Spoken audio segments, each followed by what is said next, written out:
नमस्कार दोस्तों, एक बार फिर से स्वागत है आपका अपने यूट्यूब चैनल फ्री स्टडी पर।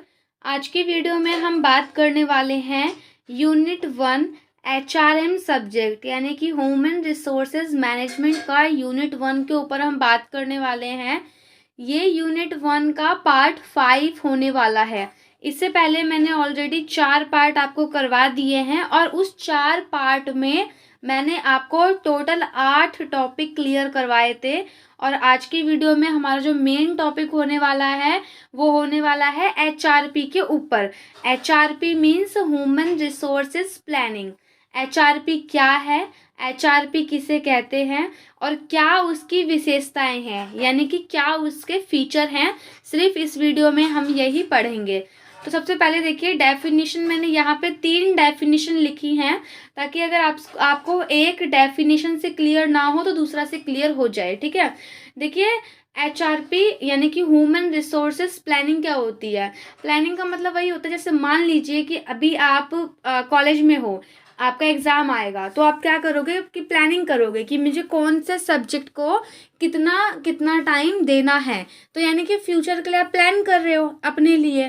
तो ऐसे ही एक ऑर्गेनाइजेशन जो होती है ना, वो ह्यूमन रिसोर्सेज की प्लानिंग करती है कि भाई मेरे को कितने कितने एम्प्लॉय रखने हैं, कितनी कितनी सैलरी में रखने हैं, और साथ ही और भी बहुत सारी चीज़ें इसके अंदर होती है। तो सबसे पहले देखिए यहाँ पे पहली डेफिनेशन जो है वो है the process of the acquiring and utilising human resources in an organisation, यानी कि किसी संगठन में मानव संसाधन प्राप्त करने और उसका उपयोग करने की प्रक्रिया। मानव संसाधन यानी कि जो हम लोग होते हैं किसी कंपनी में जाकर जो काम करते हैं, ह्यूमन रिसोर्सेज यानी कि किसी कंपनी में हम लोग जाएं तो वो कंपनी क्या करेगी, यानी कि वो संगठन क्या करेगी कि हम लोगों को प्राप्त करेगी और हम लोगों से कैसे काम करवाना है या हम लोगों को किस प्रकार वो उपयोग में लाएगी, उसकी प्रक्रिया ही ह्यूमन रिसोर्सेज प्लानिंग यानी कि HRP कहलाती है। ठीक है, इसके अंदर क्या इंक्लूड होता है, planning for staff retention, planning for candidate search, training and skills analysis and much more. यानी कि इसमें कर्मचारियों को बनाए रखने की योजना, उम्मीदवारों की खोज की योजना, प्रशिक्षण और कौशल विश्लेषण शामिल है, और भी बहुत कुछ इसके अंदर शामिल होता है। यानी कि basically HRP human resources planning एक ऑर्गेनाइजेशन की, एक कंपनी की एक वो प्लानिंग होती है जिसके अंदर वो ये देखती है कि हमें कितने स्टाफ को रखना है, उनसे क्या क्या काम करवाना है, और साथ ही उनको कहाँ से हम उसको सर्च करेंगे, यानी कि वही है कि खोजेंगे, और उनको कैसे ट्रेनिंग देंगे, उनके अंदर क्या क्या स्किल होनी चाहिए, और भी जो होता है वो सभी चीज़ें। ठीक है, इसके अलावा उनका जो मेन उद्देश्य होता है वो इसको इंश्योर करना होता है कि organisation has the right number, यानी कि एक संस्था यानी कि एक कंपनी के पास राइट नंबर एम्प्लॉय यानी कि सही संख्या में कर्मचारियों की जो है सही संख्या हो, सही जगह पर हो और सही टाइम पर हो। ये क्या होता है, बेसिकली उस कंपनी का उद्देश्य होता है। उस कंपनी, मान लो आप एक कंपनी खोल दो तो आप जो प्लानिंग करोगे वो HRP है, यानी कि ह्यूमन रिसोर्सेज प्लानिंग। ठीक है, यानी या ऐसे बोलो, अगर आप कोई बिजनेस स्टार्ट करना चाहते हो तो आप पहले उसके बारे में सोचोगे, उसके बारे में प्लान करोगे, तो वो हो गया आपका HRP यानी कि ह्यूमन रिसोर्सेज प्लानिंग। ठीक है, और HRP यानी कि आप जो प्लानिंग कर रहे हो उसका मेन ऑब्जेक्टिव क्या है, मेन उद्देश्य तो बेसिकली पहला उद्देश्य ये होता है लाभ कमाना। लेकिन हम अगर HRP के बेसिस पे देखें तो उसका मेन उद्देश्य, HRP का मेन उद्देश्य ये होता है कि एक कंपनी में सही समय पर, सही जगह पर, यानी कि सही समय, सही जगह और सही नंबर ऑफ एम्प्लॉय यानी कि संख्या जो है उतने ही लोग काम करें। ये नहीं कि हमें ज़रूरत है 10 लोगों की, काम वहाँ 15 लोग कर रहे हैं, और अभी ज़रूरत है 5 की बट अभी कर रहे हैं वहाँ पे 3। तो यानी कि सही समय भी देखना है, सही जगह भी देखना है। यानी कि डिपार्टमेंट, अगर मान लो कि कोई दूसरा डिपार्टमेंट है, यानी कॉलिंग का डिपार्टमेंट है, वहाँ पे चाहिए खाली 3 ही लोग कि 3 लोग ही कॉल करें, बट वहाँ पे सिर्फ एक अकेला कर रहा है, तो बाकी वो मतलब बेसिकली क्या हो रहा है कि एक काम कर रहा है जबकि वहाँ जगह 3 की है, तो वहाँ पर क्या है कि राइट नंबर ऑफ एम्प्लॉय नहीं है वहाँ पर, ठीक है, यानी कि उनकी प्लानिंग ठीक से नहीं हुई। अगर हम दूसरी डेफिनेशन समझें तो HRP is a process of forecasting and organisation future demand for human resources and supply of right type of people in right number। वही चीज है कि मानव संसाधन नियोजन किसी संगठन के भविष्य में मानव संसाधन की मांग और सही संख्या में सही प्रकार के लोगों की आपूर्ति का पूर्वानुमान लगाने की प्रक्रिया है।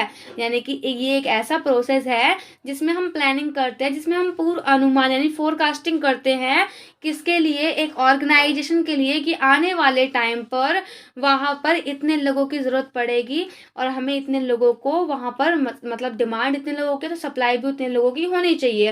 यानी कि इतने लोगों की अगर जगह है खाली तो इतने लोगों को इंटरव्यू पे बुलाना है और इतने लोगों को हमें सिलेक्ट करना है, उनको ट्रेनिंग देनी है, डेवलपमेंट करना है, उनको स्किल्स देनी है, और वो भी कब, राइट टाइम पर, ठीक है। सेकंड डेफिनेशन ये है, जो भी आपको इजी लगे आप पेपर में उस टाइप से लिख सकते हैं। थर्ड क्या है, थर्ड डेफिनेशन आप अपने अकॉर्डिंग ये लिख सकते हो, HRP is a process that identifies current and future human resources need for यहाँ पे ऑन आएगा, on to achieve it organisation गोल।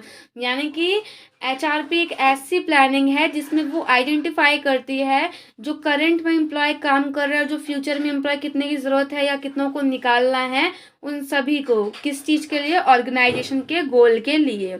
अब देखो लास्ट टाइम चार्ट के थ्रू समझ लो ह्यूमन रिसोर्सेज प्लानिंग क्या होती है। अगर अभी भी समझ नहीं आया आप लोगों को तो मेरे बस की नहीं है भाई समझाना, ठीक है। मैं चौथी बार बता देती हूँ HRP क्या है इजी लैंग्वेज में। अब मैंने ये चार्ट इसलिए लिया है क्योंकि इससे क्या पता आपको और समझ में आए। देखो HRP यानी कि ह्यूमन रिसोर्सेज एक प्लानिंग है।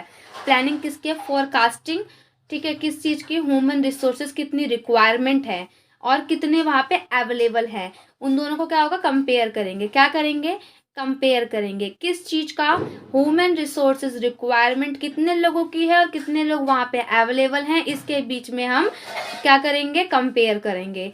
अगर डिमांड और सप्लाई बराबर है यानी कि 4 लोगों की ज़रूरत है और 4 लोग वहाँ काम कर रहे हैं तो कोई एक्शन वहाँ पे नहीं लिया जाएगा, नो एक्शन, ठीक है।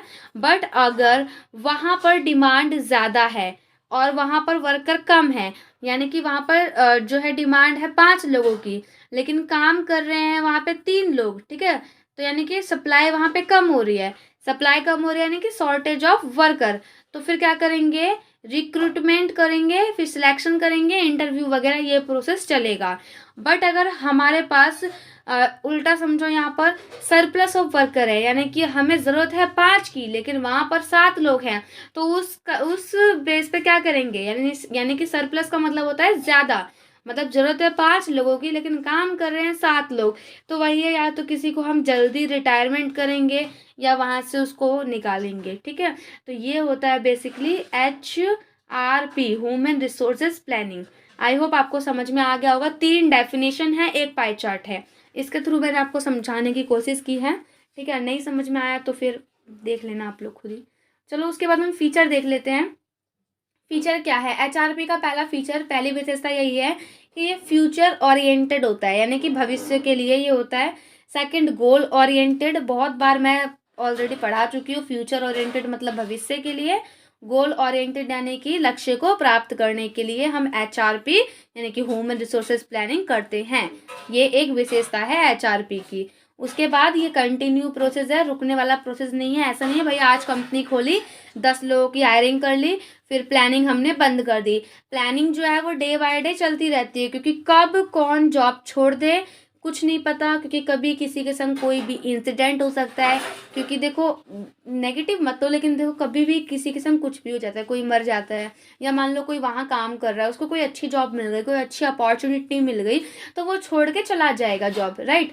तो इसीलिए ये कंटिन्यू प्रोसेस है। प्लानिंग ये नहीं कि भाई एक बार प्लानिंग कर ली बिजनेस खड़ा हो गया फिर प्लानिंग हमने करनी ही नहीं है, ऐसा नहीं होता। हमने एक बार प्लानिंग कर ली, वो चीज़ कर ली, फिर हम और प्लानिंग करेंगे ताकि हम कैसे अपने गोल को अचीव करते रहें, कैसे हम हमारा प्रॉफिट हो, कंपनी को प्रॉफिट हो, ठीक है। उसके बाद है इफेक्टिव यूटिलाइजेशन ऑफ एचआर, यानी कि इफेक्टिव यूटिलाइजेशन मतलब एक व्यक्ति जितना काम कर सकता है उससे उतना काम करवाना, तो ये होता है यूटिलाइजेशन, प्रॉपर यूटिलाइजेशन। इसको मैंने थोड़ा सा एक्सप्लेन करके हल्का सा लिखा है, यानी कि इफेक्टिव यूटिलाइजेशन ये इंश्योर करता है कि प्रॉपर यूटिलाइजेशन हो एचआर के अकॉर्डिंग, ह्यूमन रिसोर्सेज यानी कि मानव संसाधन, यानी कि हमारे अकॉर्डिंग, हमारे स्किल और हमारे कैपेबिलिटीज़ के अकॉर्डिंग हम अपना प्रॉपर यूटिलाइजेशन यानी कि प्रॉपर हम वहाँ पर अपना काम करें, यानी कि हम उनको उनके लिए अपने आप को उपयोग में लाएं। समझ रहे हो, अगर हम काम कर रहे हैं तो हम क्या यूज़ हो रहे हैं, किसके लिए, किसके पर्पज से, बिजनेस पर्पज से, या एक ऑनर अगर देखें तो वो तो हमें यूज़ कर रहा है ना, यूज़ सेंस ऑफ कि हमसे काम ले लिया और हमें बदले में पैसे दिए, है ना। तो वही चीज़ है कि वो अगर हमें सैलरी दे रहा है 7 या 8 हज़ार रुपये महीना का जो भी है, जितना भी दे रहा है, तो वो क्या करेगा, हमसे पूरा 7-8 हज़ार रुपये का पूरा काम करवाएगा। इनफैक्ट वो 7-8 हज़ार का काम नहीं करवाता है, वो हमसे 50 हज़ार का काम करवाता है, तब जाके हमें 8 हज़ार रुपये देता है। तो यानी कि इसका मतलब ये है कि एचआर के अकॉर्डिंग, यानी कि जितनी हमारी क्षमता है, जितनी हमारी स्किल है, उसके अकॉर्डिंग हम उनको उतना काम करके दें। उसके बाद है ये एक डायनेमिक प्रोसेस है। डायनेमिक प्रोसेस मतलब HR planning is a dynamic process which is updated and revised according to the need of organisation, यानी कि वही ये एक कंटिन्यू प्रोसेस है। ऐसा नहीं है कि प्लानिंग बंद कर दी, प्लानिंग जो है डे बाय डे अपडेट होती रहती है, दिन प्रतिदिन इसको रिवाइज करना होता है कि आज हमने ये प्लान किया, फिर उसको अचीव कर लिया, फिर हमारा नेक्स्ट प्लान ये होगा, हमें ऐसे काम करना है। ऐसा तो नहीं है ना कि अगर आप अपने ऊपर लेकर सोचो, अगर आपकी एक कंपनी है, आपकी कंपनी में 4 लोग काम कर रहे हैं, तो क्या ज़िंदगी भर आप 4 लोगों को ही जॉब दोगे? आप भी तो चाहोगे ना कि भाई मेरी कंपनी बड़ी हो, अभी 4 काम कर रहे हैं, कल को 8 काम करें, नेक्स्ट ईयर 12 काम करें, फिर 100 काम करें, चाहोगे ना आप भी। तो वही है, ये एक डायनेमिक प्रोसेस है जिसमें आपको अपनी प्लानिंग को day by day organisation of need, यानी कि according to need of organisation अपने प्रोसेस को, अपनी प्लानिंग को अपडेट और रिवाइज करना होता है। तो इस वीडियो में 2 ही टॉपिक मैंने कवर करवाए हैं। आई होप आपको इतना क्लियर हुआ होगा। मिलते हैं नेक्स्ट वीडियो में, तब तक के लिए जय हिंद, जय भारत।